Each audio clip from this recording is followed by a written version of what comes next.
नमस्कार. जय जय रघुवीर समर्थ. मी सौ अर्चना तरेकर. परमपूज्य डॉक्टर काकांच्या कृपा आशीर्वादाने आदरणीय हरिभक्त पारायण सौ सविताताई खरवडे यांच्या मार्गदर्शनात चातुर्मास उत्सव समिती ब्रह्मपुरी द्वारा आयोजित उत्सवाचे हे 6वे वर्ष.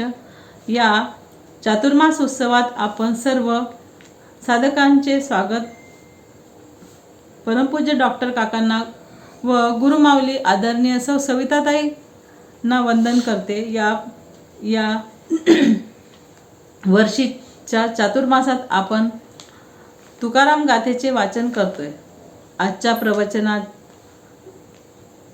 गाथेतला 1643वा अभंग आपल्याला समजावून घ्यायचा आहे. त्याकरिता आपण हरिभक्त पारायण सौ कांचनताई जोशी कोल्हापूर यांच्या अमृतवाणीचा आस्वाद घेणार आहोत.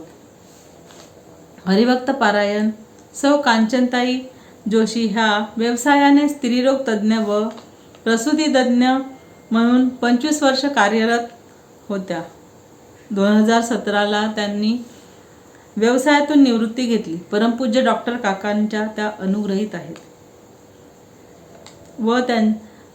व त्यांच्याच आज्ञेवरून त्या प्रवचन सेवा करीत आहेत.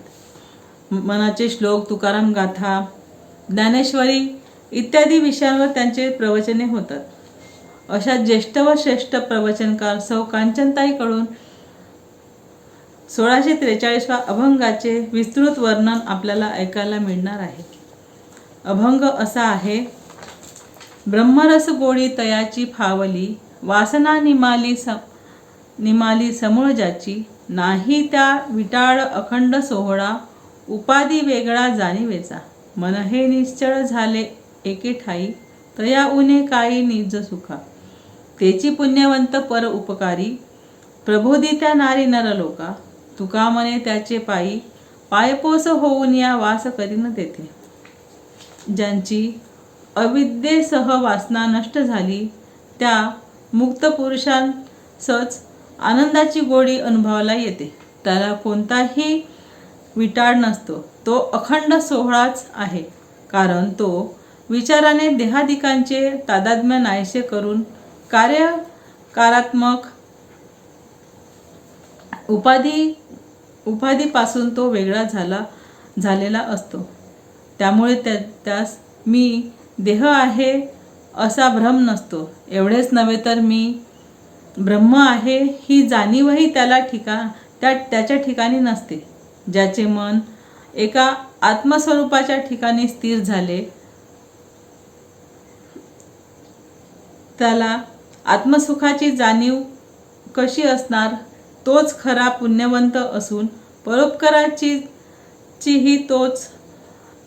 परोपकारही तोच आहे. कारण तो शरण आलेल्या अधिकार संपन्न नर नारींना आत्मज्ञानाचा उपदेश करतो. तुकाराम महाराज म्हणतात, अशा मुक्त पुरुषांच्या पायाची मी वाहन बनून मी त्यांच्याजवळ राहीन.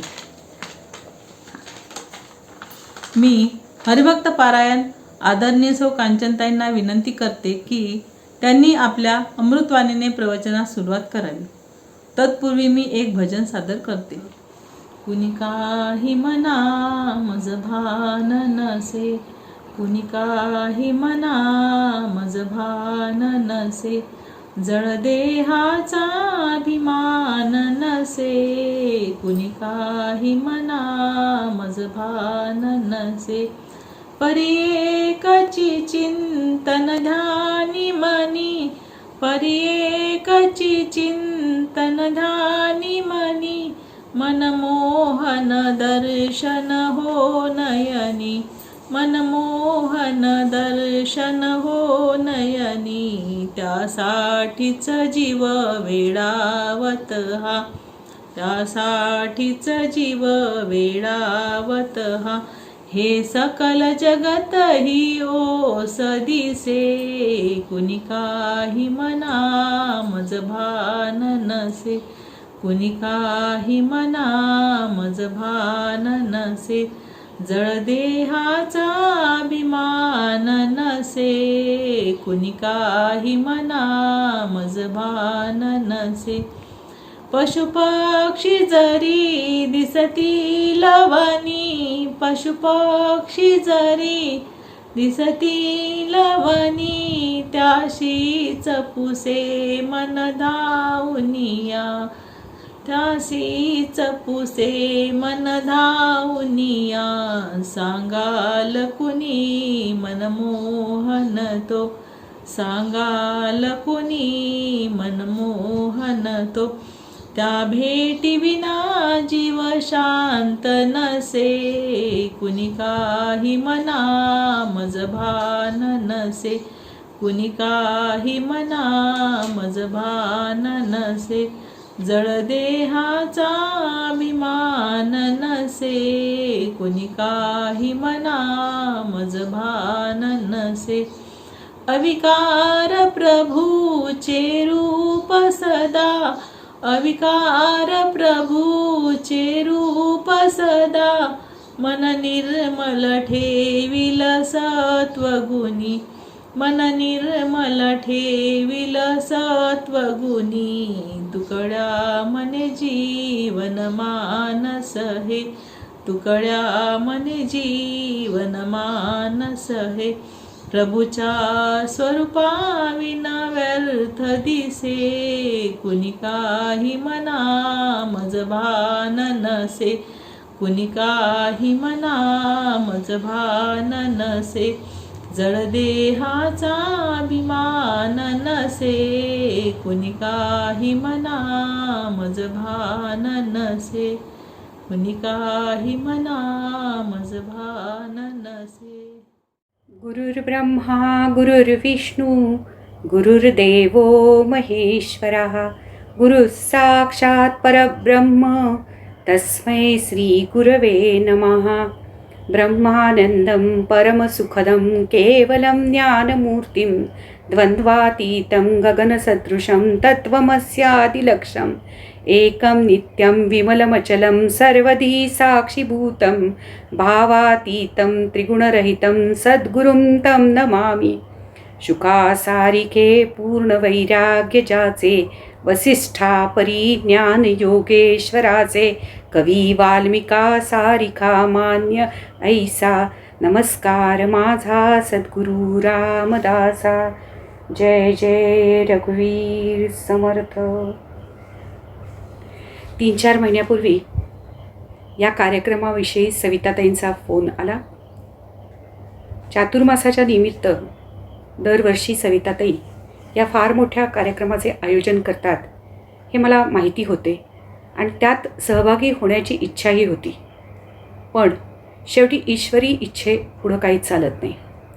पण परिस्थिती कोणतीही असो, हातात घेतलेला वसा कुठल्याही परिस्थितीत टाकणार नाही असा निश्चय असल्यामुळं, सविताताईंचा हा खरोखर दृढ निश्चय असल्यामुळं हा कार्यक्रम एक वेगळ्या पद्धतीनं आयोजित केला जातोय. या कार्यक्रमात सहभागी होण्याची संधी मला दिली त्याबद्दल मी संयोजकाची अत्यंत आभारी आहे. आज आपण ज्या अभंगाचा विचार करणार आहोत तो तुकाराम महाराजांचा अभंग गाथेतील आहे. तो असा आहे: ब्रह्मरस गोडी तयासी फावली, वासना निमाली समूळ जाची. नाही त्या विटाळ अखंड सोवळा, उपाधी वेगळा जाणीवेच्या. मन हे निश्चळ झाले एके ठाई, तया उणे काळी निज सुखा. तेची पुण्यवंत पर उपकारी, प्रबोधी त्या नारी नरलोका. तुका म्हणे त्यांचे पायी पाय पोस, होऊन या वास करीन तेथे. या अभंगामध्ये तुकाराम महाराजांनी ब्रह्मज्ञानाची लक्षणे सांगितलेली आहे. आणि आपल्याला सगळ्यांनाच माहिती आहे की जी ज्ञानाची जी लक्षणं असतात ती साधकांची साधना असतात. त्या दृष्टीने आपण या अभंगाचा विचार करू लागलो तर लक्षात येतं की यातील काही लक्षणे ती कमावलेली आहेत, तर त्याच्या फलरूपाने काही फलांची प्राप्ती झाली आहे. म्हणजे काही जी लक्षणं आहे ती त्यांना फलरूपानं प्राप्त झालेली आहेत. उदाहरणार्थ आपण जर नीट विचार केला तर लक्षात येतं की संत तुकाराम महाराज पहिल्या चरणात सांगतात की ह्या ब्रह्मज्ञानाची समूळ वासना जी आहे ती नष्ट झालेली आहे आणि त्याच्याबद्दल त्याला फलरूपानं काय झालेलं आहे तर त्याला फलरूपानं त्याला ब्रह्मरसाची अवीट गोडी त्याला चाखायला मिळालेली आहे. नंतर ते म्हणतात की हे ब्रह्मज्ञानी पांडुरंगाप्रमाणे उपाधी वेगळे तुम्ही निर्विकार असे उपाधी वेगळे असे हे ब्रह्मज्ञानी झालेले असतात. त्यामुळे त्यांना फलरूपानं काय मिळतं तर त्याचं फळ म्हणून त्यांना कोणताही विटाळ नाही असे ते अखंड सोहळे आहेत. त्याच्यानंतर त्यांचं मन निश्चळ झालेलं आहे. म्हणजे निश्चळ झालेलं म्हणजे काय तर त्यांच्या मनात कुठलेच संकल्प आणि विकल्प नाही. यामुळं काय झालेलं आहे तर त्याचं फल म्हणून ज्यात कुठलीही उणीव नाही अशा निजसुखाची प्राप्ती त्यांना झालेली आहे. आणि आपल्या सर्वांना माहिती आहे की जेव्हा मनात संकल्प विकल्प यांची गर्दी होते तेव्हा मन अत्यंत अशांत आणि अस्वस्थ होतं. आणि गीता काय म्हणते अशांतस्य कुतः सुख, म्हणजे जो माणूस अशांत आहे त्याला सुखाची प्राप्ती होणे नाही. आपण नेहमी व्यवहारातही पाहतो की जो अशांत मनुष्य असतो तो कधीही सुखी होणं शक्य नाही. अशांत अस्वस्थ असं मन असलं की रात्रीची झोप लागत नाही, स्वभाव चिडचिडा बनतो. अशी फार मोठं दुःख या अशांती आणि अस्वस्थ मनात आहे. आता ह्या मुद्द्याचा विचार करताना हे सगळे आपण जे मुद्दे पाहिले, ब्रह्मज्ञानाची लक्षणं पाहिली, त्याचा जर विचार करताना आपण त्याला जर स्वपरीक्षणाची जोड दिली तर त्याचा काय बरं उपयोग होतो. त्यामुळं काय होतं की मी आत्ता कुठल्या पायरीवर आहे आणि मला कुठला टप्पा गाठायचा आहे याच्याबद्दल मला माहिती पडतं, लक्षात येतं आणि त्यामुळं मला पुढची पारमार्थिक वाटचाल करता येते. परमार्थामध्ये संतांच्या पावलावर पाऊल टाकून जे लोक मार्गक्रमण करतात त्यांना फार मोठं पारमार्थिक यश मिळतं. आता आपण व्यवहारात नेहमीच बघतो जे धंदा व्यवसायात यशस्वी असतात, प्रतिष्ठित असतात, त्यांच्या मुलाखती त्यांचे लेख आपण अत्यंत उत्सुकतेनं आणि कुतूहलानं अत्यंत पाहतो. आपण वेळात वेळ काढून पाहतो. त्याचप्रमाणे पारमार्थिकदृष्ट्या जे अधिकार संपन्न असे संत आहेत त्यांच्या आज्ञा पाळणं आणि त्यांनी दाखवलेल्या मार्गावर श्रद्धेनं वाटचाल करणं हे प्रामाणिक साधकाचं कर्तव्य आहे असं मला वाटतं. आता संतांचे अभंग कसे असतात हो तर ते सूत्ररूप असतात. सूत्र म्हणजे जे छोट्याशा मोजक्या शब्दात ज्यात भरपूर अर्थ सामावलेला असतो असे ते सूत्ररूप असतात. म्हणून त्या सूत्ररूप अभंगाची उकल करून त्याचा अभ्यास करून त्याचा अर्थ जाणकाराकडून नीट समजावून घेऊन शेवटी त्याचा माझ्या पारमार्थिक वाटचालीत जर मी उपयोग करून घेतला तर त्याच्यात खूप मोठं मला पारमार्थिक यश मिळण्याची शक्यता असते. आणि ही जबाबदारी साधक या नात्यानं माझीच आहे हे मी लक्षात घेण्याची आवश्यकता आहे. आता पारमार्थिक यश म्हणजे संतांनी जे महान कार्य केलं तसं महान कार्य हे घडणं किंवा न घडणं हे सर्वथैव प्रारब्धाधीन आहे. त्यामुळे तसं कार्य माझ्या हातून घडेल किंवा नाही घडणार. पण त्या संतांना जी पारमार्थिक स्थिती लाभली ती स्थिती प्राप्त करून घेणं हे मात्र त्याच्यासाठी जे लागतील ते प्रयत्न करणं हे मात्र मी करायला पाहिजे. कारण त्यांना जी स्थिती लाभली ती प्राप्त करून घेण्याची क्षमता मनुष्य देहाला जन्माला आलेल्या प्रत्येक मनुष्य देहात ही क्षमता आहे याची ग्वाही स्वतः समर्थ देतात. ते काय म्हणतात या नरदेहाचे नि संबंधे बहुत पावले उत्तम पदे अहंता सांडुनी स्वानंदे सुखी झाले. पण हे प्रयत्न करताना हे सदैव लक्षात असायला हवं की हा परमार्थ जो आहे तो मिरवण्यासाठी नाही तर तो अत्यंत व्यक्तिगत आहे आणि म्हणूनच परमार्थात अत्यंत स्वार्थी असण्याची जरुरी आहे. आता श्रवण नामस्मरण उपासना यासारख्या गोष्टी थोड्याशा सामूहिक होऊ शकतात. पण परमार्थाची साधना आहे ती मात्र वैयक्तिक करणंच अपेक्षित आहे. कारण जरी अगदी पती पत्नी असले तरी प्रत्येकाचा अधिकार हा वेगवेगळा असतो. त्यामुळे हे लक्षात घेणं खूप जरुरीचं आहे. पण आमची गंमत काय असते माहिती का, की आम्हाला एकांतापेक्षा लोकांत फार आवडतो. संतांचा, अशा या ब्रह्मज्ञानी सत्पुरुषांचा जय जयकार करणे, त्या निमित्तानं त्यांच्या जयंती किंवा ह्या निमित्तानं मोठे मोठे कार्यक्रम आयोजित करणे, यात आम्हाला खूप छान वाटतं. अर्थात यानेही माझ्या पापाचा क्षय होतो, माझा अहंकार लय होऊ शकतो. पण एवढ्यावरच समाधान न मानता त्या संतांनी जो काही उपदेश केला आहे तो उपदेशाकडे लक्ष ठेवून त्या उपदेशाचा वापर मी माझ्या पारमार्थिक उन्नतीसाठी करणं हे आवश्यक आहे. आता याच्यानंतर तुकाराम महाराज पहिल्या अभंगात काय म्हणतात, पहिल्या अभंगातील पहिल्या चरणात काय म्हणतात, की वासना निमाली समूळ जयाची. येथे वासना या शब्दाचा उल्लेख आलेला आहे. आता ही वासना कशाची असते? वासना म्हणजे इच्छा, आत्यंतिक इच्छा म्हणजे वासना. तर ही वासना कशाची असते? तर ती वासना विषयांची असते. आता पूर्वसंस्कार, कल्पना यामुळं मला काय वाटतं, की विषयात सुख आहे. त्यामुळं जितके विषय अधिक तितकं जास्तीत जास्त सुख मला मिळेल असं मला वाटतं. म्हणून जास्तीत जास्त सुखाची साधनं गोळ्या करण्यासाठी मी प्रचंड कष्ट करते, प्रचंड शीण येतो या सर्व गोष्टींचा.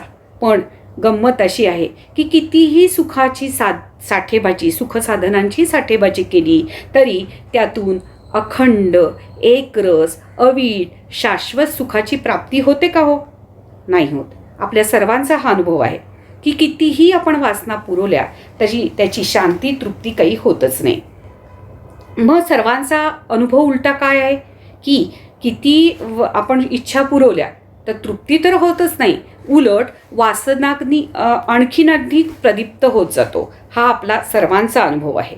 आणि वासना, इच्छा काही संपत नाहीत आणि त्यामुळं अतृप्त वासना पूर्तींसाठी कर्म केली जातात. त्या कर्माचं फळ भोगावं लागतं आणि एवढं करूनही काही वासना अतृप्तच राहतात. म्हणजे ह्या अतृप्त वासनासाठी आणि मी केलेल्या कर्माच्या फलासाठी मला परत जन्ममरणाच्या चक्रात अडकावेच लागते.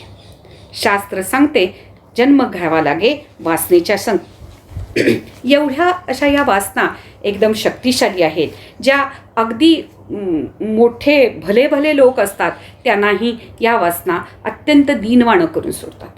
आपल्या सर्वांना पुरुरवा आणि उर्वशी याची कथा नक्की माहिती असेल. एवढा मोठा सम्राट पण तो स्त्री सुखासाठी किती दीन झाला होता बरं. आणि गंमत अशी की ह्या वासना आपल्या कितीही प्रबळ असल्या तरी त्याची पूर्ती होणं किंवा त्या अपूर्ण राहणं हे सर्वस्वी शेवटी हे प्रारब्धानी असते. आणि आपण आता ह्या वासना असतात तरी कशा कशाच्या हो? तर शब्द, स्पर्श, रूप, रस, गंध हे 5 विषय हे ज्ञानेंद्रियाचे आहेत, त्याच्या वासना असतात. आणि सत्ता, संपत्ती, यश, कीर्ती, प्रतिष्ठा हे जे 5 विषय आहेत ते मानसिक विषय आहेत. आणि या अशा 10 विषयांच्या माणसाला वासना असतात. आता उदाहरण बघूया आपण. आज मी सकाळी पोटभर भजी खाल्ली, इतकी की आता पुढची भजी खा म्हटल्यावर मला अगदी ते खाणं शक्यच नव्हतं, इतका मला खाऊन त्या भजीचा वीट आला. म्हणजे याचा अर्थ की विषयातून मिळणारं सुख हे अवीट नसतं, हे याच्यावरून सरळ कळतं. पण गंमत अशी की मी जर समज 3-4 दिवसांनी एकदम छान पावसाळी वातावरण आहे, कुठून तरी भज्यांचा, तळल्याचा मस्त सुगंध वास येतोय की लगेच मला काय वाटतं, भजी खावीशी वाटते. म्हणजे ह्या वासना आहेत, त्या वासना खरं म्हणजे वीट येणाऱ्या असूनही मला बंधनात टाकतात. आता ही जशी जिभेची वासना आहे, आत्ता आपण जे उदाहरण घेतलं त्याप्रमाणे 5 ज्ञानेंद्रियाचे जे 5 विषय आहेत त्या विषय सुखाच्या अपेक्षांच्या बाबतीतही हेच खरं आहे की त्यातून मिळणारं सुख हे वीट येणारं असूनसुद्धा तेच मला बंधनात पाडतं. आता मानसिक विषय पाहू. सत्ता, संपत्ती, यश, कीर्ती, प्रतिष्ठा हे 5 मानसिक विषय आहे. त्यांच्या बाबतीत काय आहे हो?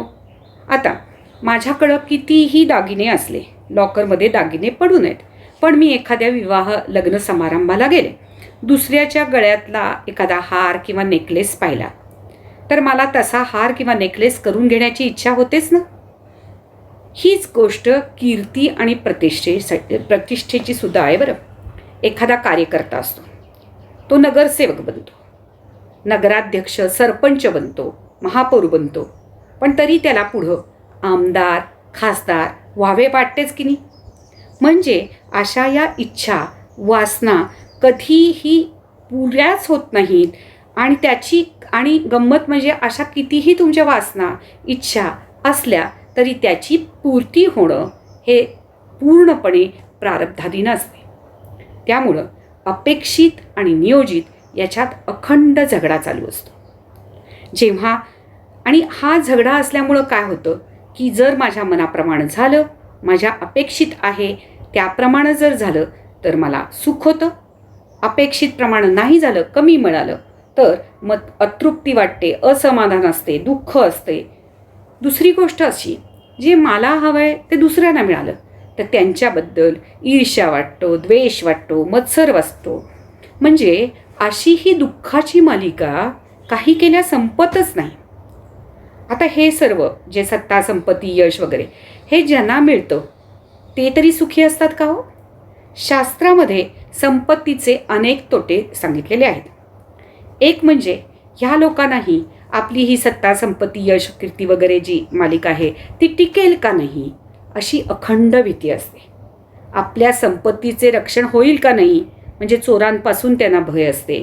त्याच्यानंतर आपले नातेवाईक किंवा आप्त मित्र त्यांचा माझ्या संपत्तीवर डोळा नाही ना, ते मला मागतील का, अशी अखंड त्यांच्या मनातसुद्धा असुरक्षिततेची भावना असतेच. मग अशी जर असुरक्षिततेची भावना असेल तर मग सुख मिळेल का हो? म्हणजे ज्या सुखासाठी या सुखसाधनांची साठेबाजी केली त्याच्यामागे लपलेली असंख्य दुःखाची मालिका असते, पण ते माझ्या लक्षात येत नाही. म्हणून जर खराखुरा नीट विचार केला तर लक्षात येतं की जर दुःख जर कशात असेल तर खरं म्हणजे माझ्या इच्छा आणि वासनातच आहे. म्हणून संत तुकाराम महाराज आपल्या अभंगाच्या पहिल्या चरणात सांगतात की ब्रह्मरस गोडी तयासी फावली वासना निमाली समूळ ज्याची. अशी ही अत्यंत खादाळ सुखाचे आमिष दाखवून अंतिम दुःख देणारी वासना ही खरं म्हणजे माईक आणि मिथ्याच असते.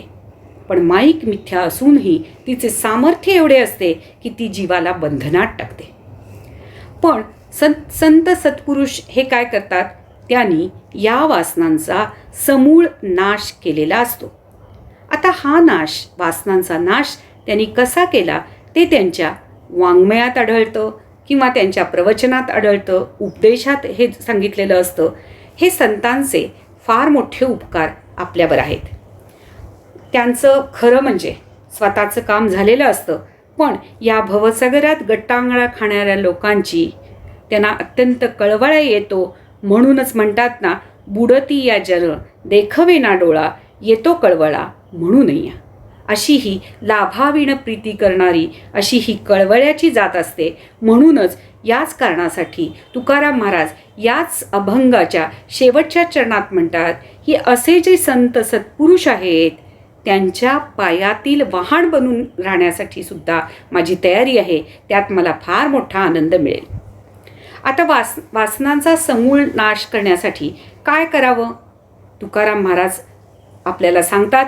दुसऱ्या एका अभंगात तो असा आहे की इंद्रियांचा जय वासनेचा क्षय संकल्पावरी नय्यपन. शास्त्रात ज्याला शमदम म्हणतात ते संत तुकाराम महाराजांनी या अभंगातील या चरणात अत्यंत सोप्या पद्धतीनं सांगितलेलं आहे. आता अज्ञानकाली काय असतं की वासनेनुसार मला माझी इंद्रिय नाचवतात. इकडे जा, तिकडे जा, ते पहा, हे खाऊन बघ, ही साडी आवडली त्याचं शॉपिंग कर, दागिना आवडला ते घेऊन टाक. म्हणजे ही अखंड अखंड काहीतरी कर कर कर म्हणून माझ्या पाठीमागं लागणं. हा रजोगुणाचा आविष्कार आहे. आता म्हटलं तर करोनाचे अखंड आपण दुष्परिणाम पाहिले, पण करोनाची मला एक कृपा जाणवली की ती म्हणजे आमच्याच करोनामुळं आमच्या स्वैराचार्यावर एक प्रकारचं बंधन आलं. ही करोनानं केलेली माझ्या मते एकमेव कृपा असेल. आता इंद्रियांचा जय म्हणजे काय, तर इंद्रियांवर नियंत्रण, त्याचं नियमन. आता इंद्रिये आहेत ती माझ्यासाठी आहेत का मी इंद्रियांसाठी आहेत? पण आपल्यावर असलेल्या वासनेच्या पगड्यामुळं मला असं वाटतं मीच इंद्रियांसाठी आहेत. आता खरं तर काय पाहिलं तर आपल्याला लक्षात येतं की इंद्रिय ही जड आणि नियम्य आहेत आणि मी चेतन जीव हा त्याचा नियामक आहे, त्या इंद्रियांचा स्वामी आहे. म्हणजे खरं म्हणजे इंद्रियांनी माझ्या आज्ञा सगळ्याच्या सगळ्या पाळल्याच पाहिजेत. पण असं होत नाही, कारण माझी बुद्धीवर वासनेचा पगडा असतो. अशी ही बुद्धी जी निश्चय करते ती वासनानुसारी असते. म्हणून अशी वासनानुसारी बुद्धी शास्त्रानुसारी करणं ही एक साधनाच आहे. पण त्यासाठी काय आवश्यक आहे, तर त्यासाठी विवेक वैराग्ययुक्त विचार हा अत्यंत आवश्यक आहे आणि त्याबरोबर समाधी षटक याचा अभ्यासही करणं ही अत्यंत आवश्यक आहे.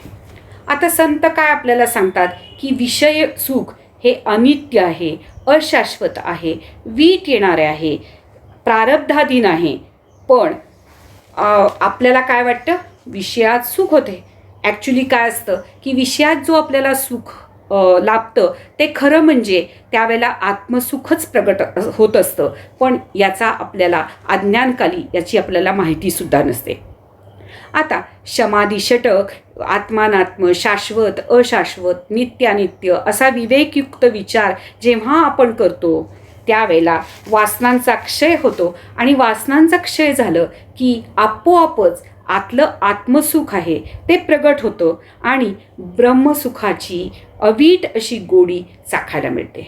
त्यामुळं माझ्यात शांती, तृप्ती, समाधान, आनंद आणि निर्भयता याची प्राप्ती होते.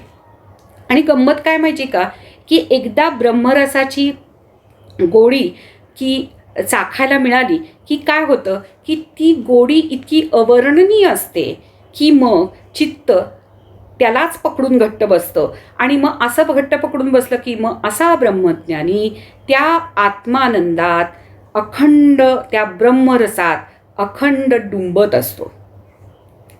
आणि भक्ताच्या बाबतीत काय असतं, तर भक्ताच्या बाबतीत सकल करणे जगदीशाचे असा दृढ निश्चय असतो. त्याच्या मते प्रेमास पात्र फक्त आणि फक्त भगवंत. त्यामुळं त्याला भगवंताशिवाय दुसरं काहीही गोड वाटत नाही. त्यामुळं आपापच दुसऱ्या कुठल्या गोष्टी गोडच वाटत नाहीत. त्यामुळे आपापच त्याचा वासनांचा नाश होतो. म्हणून तो असा भक्त जो आहे तो विष्णुमय जग वैष्णवाचा धर्म असे जाणून अखंड विष्णुरसाचं पानच करत असतो. आणि या विष्णुरसाचं श्रुतीत कसं वर्णन केलं आहे, रसो वैसा. हे श्री विष्णू जे आहेत ते आनंदमय, रसमय असे, आनंदमय रसात्मक असे आहेत. आणि त्यांच्याशी एकरूप झालेला भक्तही या रसपानाने अवीट अखंड आनंद असलेल्या या अशा रसयुक्त अशा या रसपानाने धुंद मत्त होतो आणि असा तो अखंड आनंदात असतो. म्हणून पुढच्या चरणात हे आता लक्षात आलं आपल्याला की असं जर आपण भक्त झालो तर अखंड आपल्याला ह्या अशा आनंद रसात्मक ह्याच्यात अखंड डुंबता येईल. पण ते जमवायचं कसं, ते पुढच्या चरणात संत तुकाराम म्हणतात, नाही त्या विटाळ अखंड सोवळा उपाधी वेगळा जाणीवेचा. हे कसं जमतं, तर हे जे ब्रह्मज्ञानी असतात ते अखंड निर्मळ निष्कळंक शुद्ध असतात. आणि निर्मळ निष्कलंक शुद्ध म्हणजे सोवळे. असा हा ब्रह्मज्ञानी अखंड सोवळा असतो. आता कर्मकांडातील सोवळेपण इथं अभिप्रेत नाही, कारण कर्मकांडात जे ओवळेपण जे आहे ते बहिरंगापुरते मर्यादित आहे आणि इथं आपण ज्याच्या संबंधी विचार करतो हा सोवळेपणा हा अंतरंगाशी निगडीत आहे. आता हा ब्रह्मज्ञानी असतो तो ज्या तत्वाशी एकरूप होतो ते तत्व कसं आहे तर ते तत्व निर्मलम निष्कलम शांतम असं आहे. जसं आपण व्यवहारात पाहतो एक बिसलरी बाटलीतलं पाणी दुसऱ्या बिसलरी बाटलीत अगदी सहजच मिसळून जातं.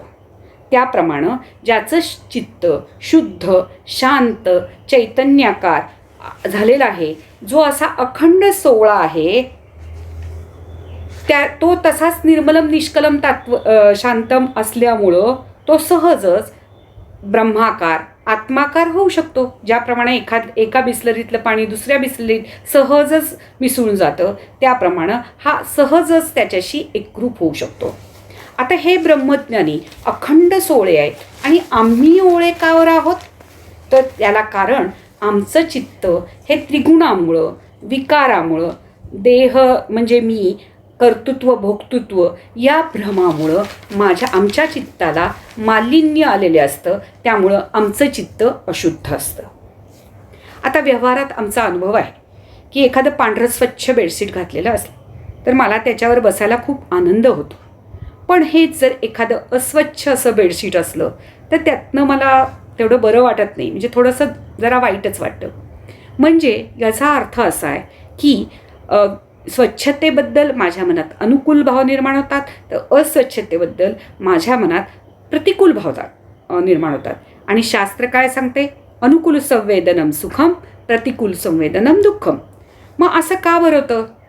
कारण खरं तर माझं जे मूळचं स्वरूप आहे ते कसं आहे तर ते निर्मलम निष्कलम शांतम आहे आणि त्या ठिकाणी उपाधीचा मळ अजिबात नाही. आता संत आणि ब्रह्मज्ञानी असतात त्यांनी काय केलेला असतो हा जो उपाधीचा मळ आहे त्याचा पूर्णपणे निराश केलेला असतो त्यामुळं ते सहजच स्वस्वरूपाला प्राप्त होतात आणि त्यामुळं त्यांना निखळ स्वच्छ निर्मल अशा आनंदाचा झरा त्यांना गवसतो आणि त्यात ते अखंड डुंबत असतात. आता इथं हा उपाधी हा शब्द आला आहे तर या उपाधी म्हणजे काय याचा जरा आपण विचार करूया. आता ज्यामुळे उपहिताचे ज्ञान होते पण जी स्वतः मात्र त्यापासून वेगळी राहते त्याला उपाधी असं म्हणतात. उदाहरणार्थ टोपी घातलेला माणूस, यात टोपी ही उपाधी आहे आणि तो माणूस त्या माणसाचं ज्ञान होतं ते उपहित आहे. म्हणजे टोपी ही त्या माणसापासून वेगळी आहे पण त्या माणसाचं ज्ञान करून देते. तर विशेषण म्हणजे काय तर जे वस्तूत राहून स्वतःच्या विशेष धर्माने त्या वस्तूचं ज्ञान करून देतं त्याला विशेषण असं म्हणतात. उदाहरणार्थ लाल जास्वंदीचं फूल, यात लाल हे विशेषण आहे पण हे विशेषण जास्वंदीच्या फुलापासून वेगळं करता येत नाही. आता आपण हे समजावून घेतल्यानंतर आपण याचा विचार करू की ज्ञानी हे उपाधी वेगळे कसे होतात. तर शास्त्र काय सांगतं की माया चिदाभासाच्या साह्यानं जीव आणि ईश्वर यांची निर्मिती करते आणि ईश्वर मग आपल्या संकल्पाने दृश्य जगाची कल्पना करतो त्यामुळं ब्रह्माच्या अधिष्ठानावर हे दृश्य जग भासू लागते. आता जीव म्हणजे काय तर जीव याची व्याख्या सगळ्यांनाच माहिती आहे. जीव म्हणजे आत्मा अधिक बुद्धीत आत्म्याचे पडलेले प्रतिबिंब म्हणजे चिदाभास. आता जीव जेव्हा अधिष्ठानाचा भाग आणि भ्रमाचा भाग या दोन्हींना मिळून स्वतःचे स्वरूप मानतो तेव्हा खऱ्या खोट्याचे एक विलक्षण ऐक्य निर्माण होते ज्याला शास्त्रात सत्यानृत्य मिथुनकृत्य असं म्हणतात. म्हणजे मग काय होतं त्यामुळं काय होतं की जीवाला मी देह, मी सुंदर, मी कुरूप, मी संसारी, मी श्रीमंत, गरीब असे वेगवेगळे अभिमान निर्माण होतात. म्हणजे इथं काय होतं तर अविद्या या उपाधीला विशेषण मानल्यामुळं आत्म्याच्या सत्यत्वाचा जीवावर आणि जीवाच्या मिथ्यत्वाचा आत्म्यावर अनोन्याध्यास निर्माण होतो. आणि मग यामुळं काय होतं की त्यामुळं या अनोन्याध्यासामुळं मी देह वाटतं, मी करता, मी भोगता, जग हे दिसणारं जग सत्य आहे असे भ्रम निर्माण होतात. आता अज्ञान मोहित जे लोक असतात ते काय करतात, तर कूटस्थ आणि चिदाभास यांच्या अनोन्याभासामुळं एक झालेल्या, कूटस्थ आणि चिदाभास यांच्या अनोन्याध्यासामुळं एक झालेल्या अहमला मी असं म्हणतात. म्हणजे इथे हे भ्रामक ऐक्य खरे आहे असं समजून ही लोक चालतात. त्यामुळं काय होतं, हा अहम म्हणजे खोटा मी सुखाच्या शोधासाठी, अधिकाधिक सुखाची साधनं गोळा करण्यासाठी निष्कारण वणवण करतो आणि त्यामुळं काय होतं, तर तो या भ्रामक संसारात अडकतो आणि सुखदुःखाचे तडाखे सत्यत्वानं भोगतो आणि त्यामुळं संसाराचा शीण ओझे वागवून तो अगदी थकून दमून जातो. या उपाधीनाच संत तुकाराम विटाळ असं म्हणतात. विटाळ याचा सरळ अर्थ आहे अशुद्धी. संतांना मात्र या विटाळाचा स्पर्शही नसतो, कारण ते उपाधी वेगळे असे अखंड स्वच्छ शुद्ध सोवळे असतात. ते काय करतात, तर ते जड चेतन क्षर अक्षर नित्यानित्य शाश्वत अशाश्वत असा सदैव विवेकयुक्त विचार करतात आणि त्यामुळं ते अनोन्याध्यासामुळं जे भासणारं चिदाभास आणि कूटस्थ आहे यांचं जे भ्रामक ऐक्य आहे ते भ्रामक ऐक्य वेगळं करतात. त्यामुळं काय करतात, ज्या वेळेला ते व्यवहारात मला भूक लागली असं म्हणतात त्यावेळेला जो मी असतो तो ते चिदाभासाच्या संदर्भात वापरतात. तर वेदांताच्या अभ्यासाच्या वेळेला मी ब्रह्म आहे असे ज्या वेळेला ते म्हणतात त्यावेळेला हा मी हा कूटस्थाच्या संदर्भात ते वापरतात. या उलट काय होतं की अज्ञानी जीव काय करतो की जीवानं अविद्या हे विशेषण मानल्यामुळं, म्हणजे अविद्या हे विशेषण मानल्यामुळं त्याला काय वाटतं की प्रारब्धानुसार वाट्याला येणारे सुख दुःखाचे भोग आध्यात्मिक त्रिविध ताप हे मग तो जीव सत्यत्वानं भोगतो जे प्रारब्धाधीन असतात आणि त्यामुळं काय होतं की तो जन्म मरणाच्या चक्रात अडकतो. आता ज्ञानी विवेकी संत काय असतात, अज्ञानी माणूस काय म्हणतो की अविद्या या उपाधीला अज्ञानी माणूस विशेषण समजतो. तर ज्ञानी काय करतो, ज्ञानी विवेकी संत या विशेषणाचे उपाधीत रूपांतर करतो. त्यामुळं प्रारब्धानुसार जे वाट्याला देहाचे भोग येतात सुखदुःखाचे प्रसंग येतात ते तो साक्षीत्वानं भोगतो. म्हणजे भोगतो नाही, त्याचे फक्त साक्षीत्व करतो.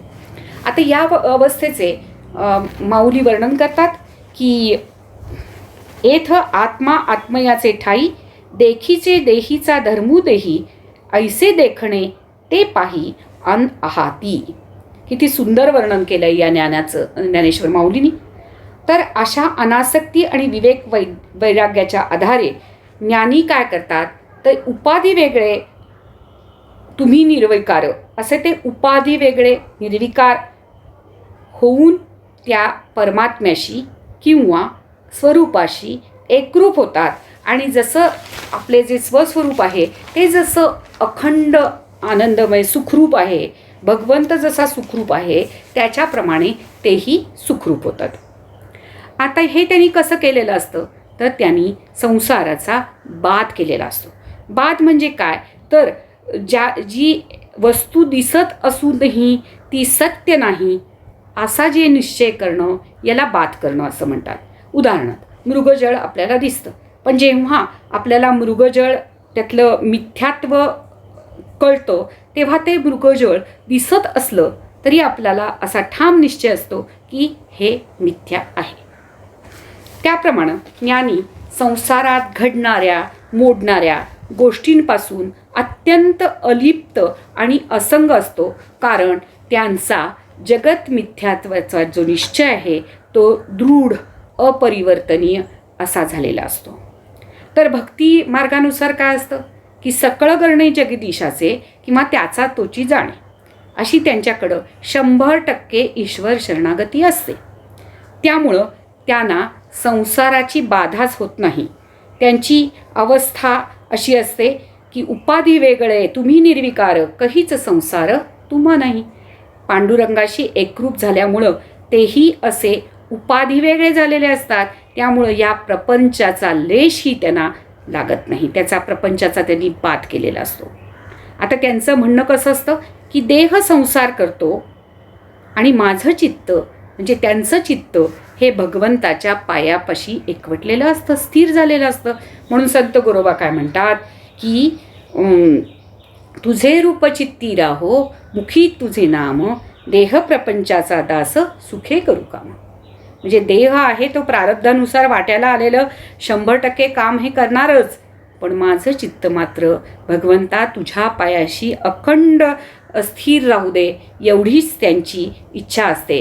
कारण त्यांच्या मते एका भगवंताशिवाय प्रेमास पात्र दुसरा कोणीही नाही असा त्यांचा दृढ निश्चय असतो. कारण त्यांच्या मते काय असतं, तोच फक्त आहे, दुसरा कोणीही नाही असा त्यांचा 100% निश्चय झालेला असतो. त्यामुळे त्यांची अवस्था काय असती, दुजे खंडे तरी उरला तो अवघा हरी. त्यामुळं त्यांचा सहजच द्वैताचा उपाधीचा सहजच निराश होतो. भगवंताचं प्रेम, त्याच्याविषयी असलेली अनन्यता यामुळं आपोआपच द्वैत विषयासक्ती ही आपापच मावळून जाते. ज्ञानाला मात्र, ज्ञानी जो असतो ज्ञानमार्गात मात्र ही स्थिती विवेकयुक्त वैराग्ययुक्त विचारानं कमवावी लागते. म्हणूनच म्हणतात की भक्तिमार्ग सोपा आहे, पण याचा अर्थ भक्तिमार्ग समंग आहे असं मुळीच नाही. ज्यांना भक्तिमार्गानं वाटचाल करायची आहे त्यालाही शास्त्र आहे. ज्याला हे शास्त्र बघायचे त्यांनी नारद भक्तिसूत्राचा अवश्य अभ्यास करावा. आता ज्ञानाच्या दृष्टीनं काय असतं की आत्मा हा असंग आणि ज्ञानरूप आहे. तो जो आहे तो ज्ञातेपण आणि अज्ञान या दोन्हीपासून वेगळा असा तो ज्ञानरूप आहे. म्हणून म्हणतात जाणीव नेणीव भगवंती नाही. आत्मानुभवकाळी मी ब्रह्म आहे ही असं म्हणणारी वृत्ती ही नाहीशी होते. म्हणजे तिथं त्या स्वरूपाच्या ठिकाणी नेणीव म्हणजे अज्ञान तर नाहीच, पण मी अमुक आहे, थोडक्यात मी ब्रह्म आहे अशी जाणीवही शिल्लक राहत नाही. म्हणूनच वेदांत शास्त्राचा जो सगळा खटाटोप चालतो तो फक्त जीवब्रह्मैक्याचा अनुभव येऊपर्यंतच त्याचा खटाटोप चालतो. कारण काय आहे माहिती का, प्रपंच हा मिथ्या आहे. त्यामुळं मिथ्या प्रपंचाच्या निवृत्तीसाठी मिथ्या तत्त्वज्ञानाचा वापर करायचा आहे. आपण नेहमी पाहतो की न पाहिलेल्या पिशाच्या मागं आपण काय लावून देतो, हनुमंत लावून देतो. भीती वाटायला लागली की आपण काय करतो, भीमरूपी म्हणतो, रामरक्षा म्हणतो. त्याप्रमाणे वेदांत शास्त्र हे सुद्धा एक साधनच आहे. खरं बघायला गेलं तर मी मूळतः जी मुक्ती आहे, मोक्ष आहे, तो खरं म्हणजे नित्यप्राप्तच आहे. अद्वैतानुभव आहे तो खरं म्हणजे नित्यप्राप्तच आहे. म्हणून मी मोक्ष हे माझं ध्येय आहे किंवा मुक्ती हे माझं साध्य आहे असं फक्त आपल्याला व्यवहारापुरतं बोलावं लागतं. पण एक टप्पा शेवटी असा आलाच पाहिजे की साध्य होता साधनांचा ठाव नाही, हे होणं शेवटी अपेक्षित आहे. असं आता आपण हे पाहतो की हा ज्ञानी आहे, तो उपाधी वेगळा आहे, अखंड सोळा आहे, त्याच्यापाशी कोणताही विटाळ नाही. तर भक्ताचं जे चित्त असतं ते कुठं असतं, तर ते भगवंताच्या पायापाशी स्थिर झालेलं असतं. त्यामुळं काय होतं की त्याचं मन हे निश्चळ होतं आणि मन स्थिर झाल्यामुळं तेथे संकल्प विकल्प येतच नाहीत. त्यामुळं आपापच कोणतंही द्वैत शिल्लक राहत नाही आणि असा फक्त आणि फक्त भगवंत शिल्लक राहतो. त्यामुळं संतांचा अनुभव काय असतो की भरला घनदाट हरी दिसे. आता हरी सुखरूप आहे आणि त्याच्याशी एकरूप झालेला भक्तही त्याच्याप्रमाणात सुखरूप असतो. आणि हे सुखरूप कसं असतं तर हे सुखरूपत्व अत्यंत निरपेक्ष असतं, नित्य असतं, अखंड असतं, अवीट असतं, कधीही कमी न होणारं असं असतं. आणि ह्या निजानंदात ज्ञानी भक्त अखंड दुंबत असतो. याचं वर्णन एकनाथ तुकाराम महाराज करतात. मन हे निश्चळ झाले एके ठाई, तया उणे काही निज सुखा. आता ही ज्ञानाची स्थिती आहे. पण ही स्थिती कमावण्यासाठी काय करायला पाहिजे?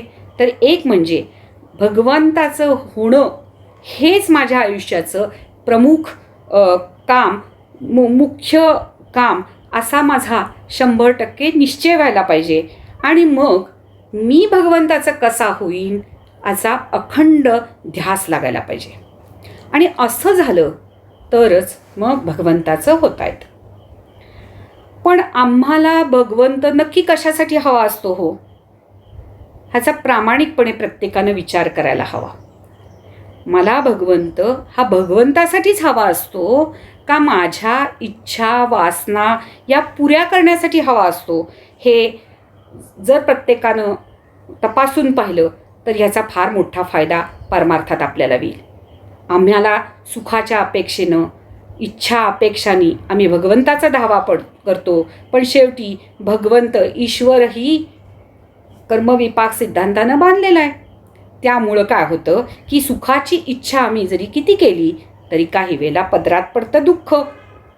म्हणूनच डॉक्टर ज्याप्रमाणे रक्त, लघवी, एक्सरे इत्यादी अनेक तपासण्या करतात आणि रोग्याचा जे काही रोग आहे त्याचं त्या लक्षणांवरून, तपासण्यामधून निदान करतात, तसं मी पण माझं स्वपरीक्षण करून हे तपासायला पाहिजे की मला भगवंत नक्की कशासाठी हवं आहे? मला भगवंत भगवंतासाठी हवा आहे का माझ्या इच्छा ज्या वासना असतात, आकांक्षा असतात त्याची पूर्ती करण्यासाठी तो हवा आहे? एकदा जर आपण खरोखर 100% जर निश्चय केला की मला भगवंतासाठीच भगवंत हवा आहे, तर मग काय होतं की मग हळूहळू खराखुरा पारमार्थिक अभ्यास केला जातो. सारासार विचार, नित्यानित्य विवेक, नामस्मरण, साधना आणि मग ईश्वर शरणागती याच्या आधारे आपण हळूहळू त्याच्या जवळ जास्तीत जास्त आपण त्या शुद्ध तत्वाजवळ जायला लागतो. कारण मी जो मलिन असतो तो मी अधिकाधिक शुद्ध व्हायला लागतो, निर्मल निष्कलंक असा व्हायला लागतो. आणि मग असं करता करता मग हळूहळू माझ्या लक्षात येतं की जे माझ्या हातातच नाही त्याची इच्छा करणं किती वेडेपणाचं आहे हे मलाच त्याच्यानंतर लक्षात येतं. आता मग त्यामुळं काय होतं, मग हळूहळू ममत्वाचा नाश होतो आणि माझे जे ममत्व आसक्ती आहे ती मला भगवंताकडे लावता येते. आणि मग ह्यामुळं काय होतं की मन इंद्रिय मला नाचवण्यापेक्षा मीच मग इंद्रियांचा स्वामी बनतो. आता हिमालय आपण पाहतो, हिमालयामध्ये अनेक जण गेलेली असतात. ते आपण जर आकाशातनं जेव्हा बर्फ पडतो त्यावेळेला तो अत्यंत भुसभुशीत कापसासारखा असतो. पण जेव्हा तो जमिनीवर पडतो त्यावेळेला तो अत्यंत दगडासारखा कठीण होतो. त्याचप्रमाणे आपल्या ज्या वासना असतात त्या पहिल्यांदा अत्यंत सूक्ष्म आणि लवचिक असतात. पण देहबुद्धी आणि अहममत्व यामुळंच काय करतो आपण त्यांना घट्ट आणि पक्क करतो.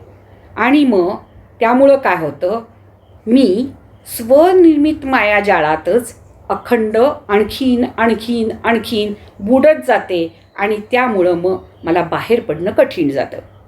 आता ज्याप्रमाणे व्यवहारात आपण म्हणतो काट्याने काटा काढावा, त्याप्रमाणे जेव्हा मी संसारातील प्रेम, आसक्ती, ममत्व हे भगवंताकडे जेव्हा वळवते तेव्हा माझा पारमार्थिक कार्यभाग साधतो.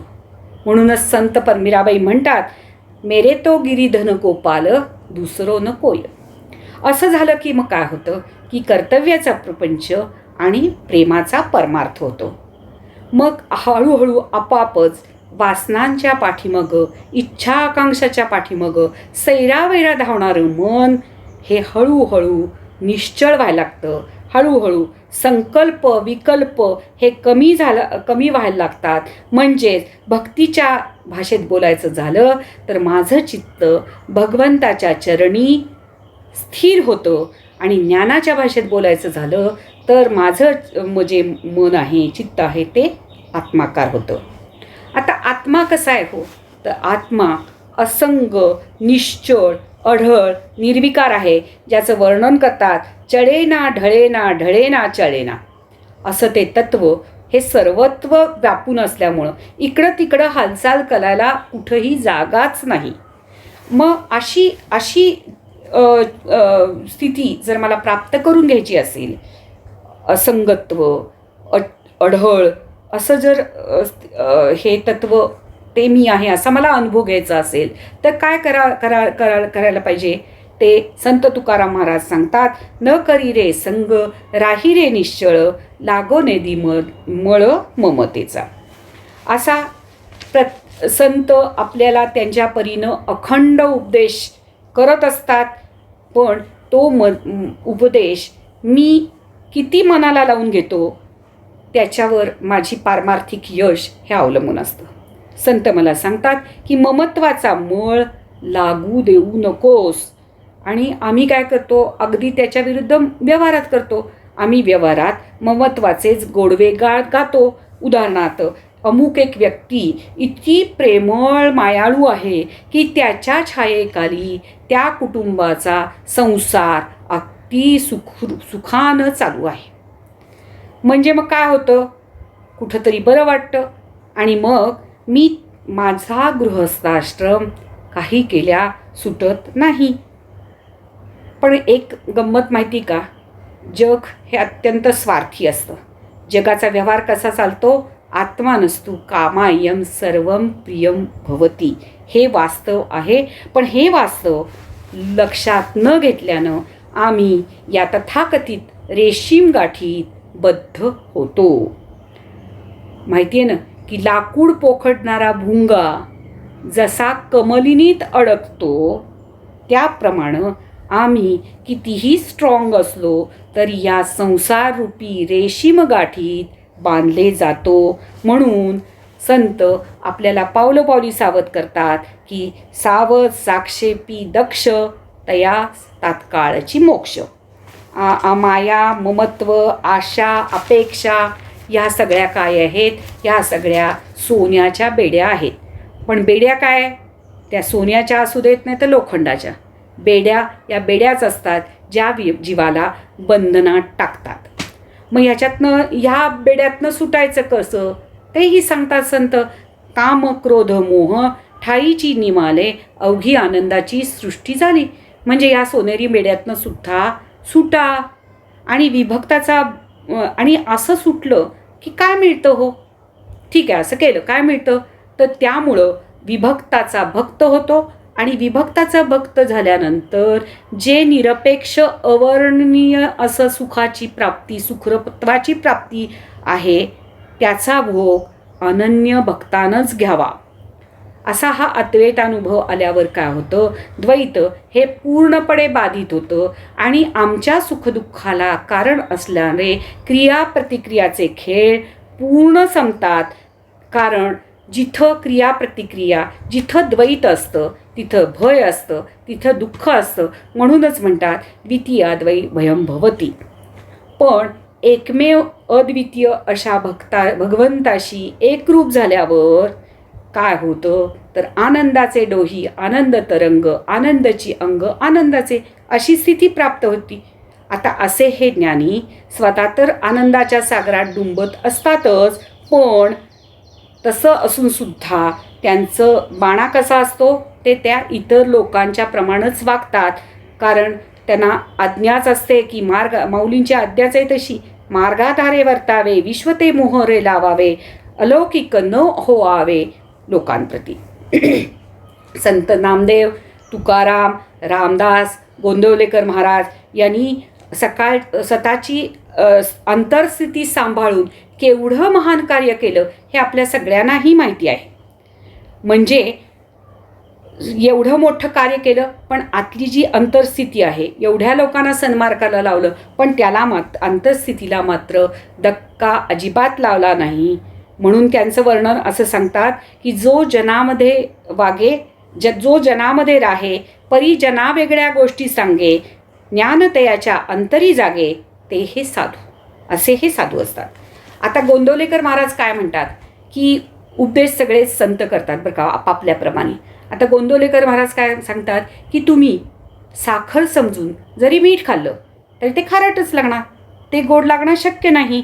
त्याप्रमाणे तुम्ही सुखाच्या अपेक्षेने कितीही विषयांच्या मागं धावलात तरी तुम्हाला दुःखच मिळणार. सुखरूप सुखाची नित्य शाश्वत अशा सुखाची प्राप्ती होणारच नाही. कारण का त्या विषयांमध्ये असे अवीट शाश्वत सुख देण्याचं सामर्थ्यच नाही. मग असं अवीट शाश्वत सुख देण्याचं सामर्थ्य आहे तरी कुठं, तर ते फक्त सनातन आणि शाश्वत अशा वस्तूपाशी आहे. म्हणजे असं सुख देण्याचं सामर्थ्य फक्त एकमेव अद्वितीय अशा भगवंतापाशीच आहे. असं शाश्वत सुख जर मला मिळवायचं असेल तर ज्याप्रमाणे तोंड गोड करण्यासाठी साखर, त्याप्रमाणे असा हा सुखरूपत्वाची असा हा प्राप्ती करण्यासाठी किंवा आनंद मिळवण्यासाठी नाम किंवा सारासार विवेकयुक्त विचार करण्याची अत्यंत जरुरी आहे. म्हणूनच म्हणतात तेथीचा विचारची केला पाहिजे साधके. आता येथे काय करावं तर अज्ञानाने विवेकयुक्त विचार करावा आणि मग साधनेद्वारे माझे जे स्वरूप आहे ते स्वरूप तेच होऊन जाणायचं. अशा दुहेरी जबाबदारी साधकावर आहे. परमार्थात मार्गदर्शन करण्यासाठीच ज्या संतांच्या सगळ्या विभूती आहेत. म्हणूनच संत तुकाराम महाराज 4थ्या चरणात म्हणतात, तेची पुण्यवंत परउपकारी प्रबोधित्या नारी नरलोका. संत तुकारामांच्या मते तोच खरा पुण्यवंत आणि परोपकारी आहे जो स्वतः आत्मज्ञानी असतोच, पण शरण आलेल्या अधिकार संपन्न अशा नर नारीला म्हणजे लोकांना, स्त्री पुरुषांना तो आत्मज्ञानाचा उपदेश करतो. संतांचं संतपण कशात आहे तर संतांचं संतपण त्यांच्या आत्मानुभवात आहे. म्हणून संतांच्या संगतीत राहून त्या स्वानंदाला स्पर्श करण्याची कला साधणे, त्या स्वानंदाला स्पर्श करण्याची कला साधणे हेच संत संगतीचं खरं वर्म आहे. आणि हे वर्म चुकलं तर जरी संतांचा सहवास कितीही मिळाला तरी मी कोरडाच्या कोरडाच राहतो. म्हणून संतांसारखं होण्यासाठी काय करायला पाहिजे तर संतांची संगती ॲट एनी कॉस्ट सांभाळली पाहिजे. कारण संतांचे संगती मनोमार्ग अकळती अकळावा श्रीपती येणे पंथे. आम्हाला स्वस्वरूपाची जाणीव व्हावी हा अखंड संतांचा हा कळवळा असतो. म्हणून ते आपल्याला उपदेश काय करतात, जे माझे आहे ते मी नाही. यामुळं काय होतं की जगत्सत्यत्वाचं जे विष असतं ते विष हळूहळू कमी होतं. त्यामुळं आपोआप काय होतं की जगत मिथ्यात्वाचा निश्चय माझा दृढ होत जातो. आणि जसजसा जगत मिथ्यात्वाचा जो निश्चय असतो तो दृढ होतो तसं काय होतं की मला संसारात बसणारे सुखदुःखांच्या तडाख्याची तीव्रता कमी होते. आता हे माझं मी करू पाहिलं तर काय होतं की ही जी विषय वाळ्यानं मला जी घट्ट मिठी दिली आहे ती माझी मी सोडवू पाहिलं तर काय होतं तर ती एखाद वेळेला मिठी आणखीन घट्ट होण्याची शक्यता असते. म्हणजे मी विषय दलदलीत आणखीन फसण्याची शक्यता असते. म्हणूनच सद्गुरू कृपा इथं फार मोठी कामगिरी करते. ती कामगिरी कशी करते तर ते ज्ञानेश्वर माऊली सांगतात, विषय व्याळे दिधलिया मिठी नुठी ताठी ते तुझी या गुरुकृपा दृष्टी निर्विष होय. ही संतांच्या ज्ञानांच्या म्हणजे ह्या श्रीगुरूंच्या कृपेची ही महत्त्वाची इथं भूमिका आहे. आता गुरुकृपेनं नेमकं काय घडतं तर संसाराचं जे सत्यत्वाचं विष असतं ते विषच निर्विष होतं.